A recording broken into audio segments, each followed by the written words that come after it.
এই 10টা হরফের নাম কি?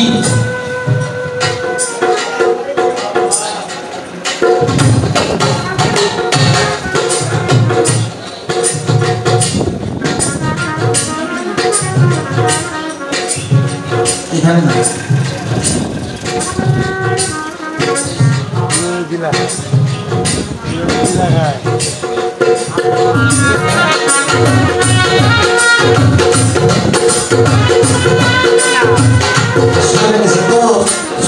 মনে থাকে না তো বাইরে রাখছিলাম কিন্তু উল্টে গেছে পরে বলতেছে। এই যে কথাগুলা এখন হলো দেহের মধ্যে কাবা।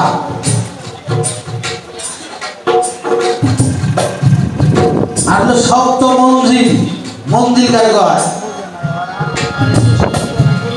মন্দির চিনেন না আপনারা? লেখে না যে অমুক মন্দির মানে বাড়ি ঘর, একটা রূপ কোথা দেহে আছে সপ্ত মন্দির, ভক্তের যায় নাই। এই সপ্ত মন্দিরে তো 7 জন পাওয়া যায়। দম কদম অহম কহম আক্কেল এলেম হয় তারে। এই 7 কুঠার মধ্যে বাবা 7 জন বসত করে। এক এক দরজার মধ্যে গো 70,000 পর্দা রয়। জিকিরের মধ্যে পর্দা কাটাইতে হয়। লা ইলাহা ইল্লাল্লাহ মুহাম্মদ রাসূলুল্লাহ। লা ইলাহা ইল্লাল্লাহ মুহাম্মদ রাসূলুল্লাহ।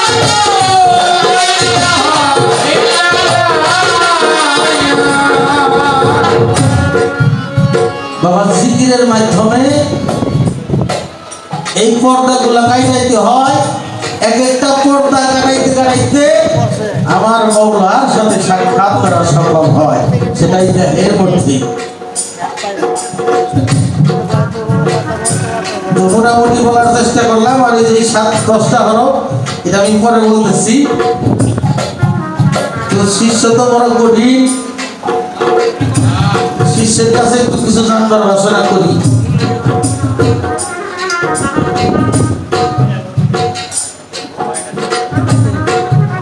আজকে হলো প্রথম গান। আজকে আমার বোনের সাথে আমার বড় বোন দেখা। সেই যে গুরু বসতে হইলে একটা মানুষ যখন বায়াত হয়, কয়টা করে সব দেয় তোমারে দিছি বলি আমরা। তাহলে সব যদি তারা দিয়ে থাকি তাহলে আমার বলতে আর কিছু নাই। আমার এই দেহটা আছে, এটা হলো 4 অংশ বাবার, 4 অংশ মায়ের। আর আল্লাহর দেহ 10টা অংশ আছে। এই 18 চিজ হইলো মানব দেহ গঠন। তাহলে সব তো দেওয়াই, নিজের তো কিছুই নাই। তাই যে গুরু যে ভজন করবেন আপনি, এটা আওলাইটা জিনিসটা তো ভজন হয় না। আপনি ওরে বসবেন কি দেয়া? আপনার বলতে কি আছে সেই জিনিসটা গুরুকে বলতে হবে। আপনার কি জিনিস আছে সেইটাতে গুরুকে ভজন করবে। এই একটা কথা আমার শিষ্যের কাছে রাখলাম। আমি এই বাবার দরবারে দ্বিতীয়বার আসলাম। আমি নিজেও আশ্চর্য হয়েছি আজকে এই বাবার কাছে। এই আরজি করার পরে আমার আল্লাহ পাক এত সুন্দর রহমত দান করবে। ওলিয়া উলিয়াদের খেলা বোঝা যায় না। আল্লাহর একজন ওলি তার কাছে যাই কইতেছে আপনার আল্লাহর একজন প্রিয় বান্দা, আপনার কথা আল্লাহ শুনবে। এটা তাসকিরাতুল আউলিয়া কিতাবের মধ্যে আছে। তাহলে আপনি যদি আল্লাহর কাছে কই দেন ওইখানে সময় খুব খরা করছে, বৃষ্টি হয় না, তাকে বৃষ্টি হইত। তখন উনি বলতেছে আমার সাথে আল্লাহর সাথে কয়েকদিন ধরে বনাবনি হইতেছে না, বনে না, বৃষ্টি কেমন আসবো? এক কাম করো, আমার মাথার টুপি এটা নিয়ে শুকে দেওয়া। তো মাথার টুপিটা তুলে দিছে, শুকে দিছে, বৃষ্টি নামছে। তো তোমাকে কই নাই আল্লাহ তোকে বলে না, টুপিটা শুকাবার দিতে হবে। এটা তো বহিরঙ্গের ভাব। আল্লাহর সাথে তো মধুর প্রেম বিদায় ওদিরা চাচা।